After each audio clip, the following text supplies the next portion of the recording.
Faire de la prospective territoriale, autrement dit, tenter de penser l'avenir, de mon point de vue, c'est absolument indispensable dans le contexte de transition écologique qui est le nôtre. Sur fond de changement climatique, c'est un vrai défi que de construire un territoire harmonieux. Toutes ces grandes problématiques de déplacement, d'aménagement, de construction durable et résiliente sont des très grands défis et TCO s'en empare dans ce très beau projet de Territoire 2040 et j'en suis particulièrement satisfait. Je connaissais un peu la stratégie puisque en tant que membre du CODEV, du Conseil de développement, on a pu le lire et puis donner notre avis dessus. Moi j'ai été assez heureux, très heureux même de cette présentation que j'ai trouvée d'une part vivante et ensuite de voir à quel point elle s'appuie sur l'impératif du durable. Et voilà, j'ai l'impression que c'est pas que des mots, qu'il y a une vraie volonté politique et même un peu supra-politique, c'est-à-dire de se dire voilà, on va travailler ensemble, tous ensemble, une vraie volonté participative.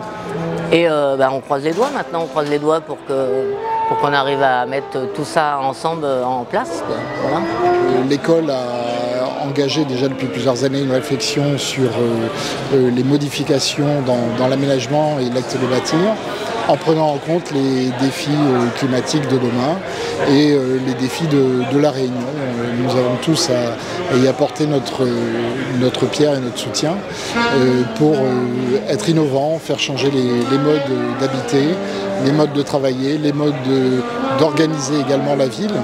Et c'est en ce sens que l'école d'architecture est investie et se sent concernée par ces sujets portés par le TCE. Donc penser à la ville de demain, c'est se prévenir des risques, c'est construire une ville résiliente qui sera adaptée aux populations, à ses habitants. Et pas seulement la ville, bien sûr, il y a l'urbanité, mais il y a aussi construire dans les mi-pentes, construire dans les hauts. C'est un beau projet et c'est une belle idée que de se projeter à 2040 en essayant de résoudre, il faut bien le dire, le problème du moment, c'est le problème des transports. Mais comme l'a rappelé le président de TCO, résoudre cette question-là, c'est inventer également la ville du quart d'heure.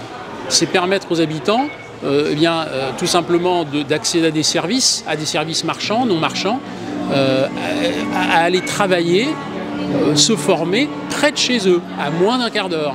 La CPME était dès le départ associée au Conseil de développement du TCO pour travailler sur la stratégie de développement du territoire. Et nous, on partage complètement les valeurs de développement durable et d'inclusion qui est portée dans la stratégie Ouest 2040. On pense que c'est une vision utile pour le territoire et on espère et on fera tout pour que les TPE-PME de la Réunion y soient pleinement associés et que ça nous donne l'opportunité de structurer de nouvelles filières économiques et surtout d'avoir de nouvelles activités, de nouvelles opportunités de développement pour nos entreprises. Le projet de construction de cette ville durable dans la zone de Cambé est forcément celle qui va porter l'image de la Réunion à l'international. Et donc l'image qu'on va donner déjà dans la zone de l'océan Indien, mais aussi pour toute l'Afrique sur la ville de demain. C'est important qu'à l'échelle régionale et à l'échelle internationale, la Réunion se positionne aujourd'hui parce qu'on a déjà un savoir-faire très important, mais ce projet va permettre de regrouper l'ensemble des acteurs de cette ville et qu'on va permettre de communiquer à l'échelle internationale. La dimension culturelle est en quelque sorte la pierre de touche du projet. On n'oublie pas la culture créole. Et sans cette préoccupation culturelle, je crois qu'on échoue, on rate l'objectif. C'est un projet de territoire qui me paraît ambitieux et audacieux, mais en même temps, pour 2040, on a besoin d'avoir cette audace et notamment de mettre les habitants au cœur du projet, d'être à l'écoute de la jeunesse. Et c'est vrai qu'en matière culturelle, parce que c'est mon domaine, on a besoin de distiller le savoir, d'accompagner les jeunes, de mettre en valeur notre identité réunionnaise pour ne pas nous perdre toute la culture et toute la richesse que nous avons sur le territoire. Et j'espère qu'en 2040, tout ça va continuer à vivre encore pour alimenter notre territoire de demain.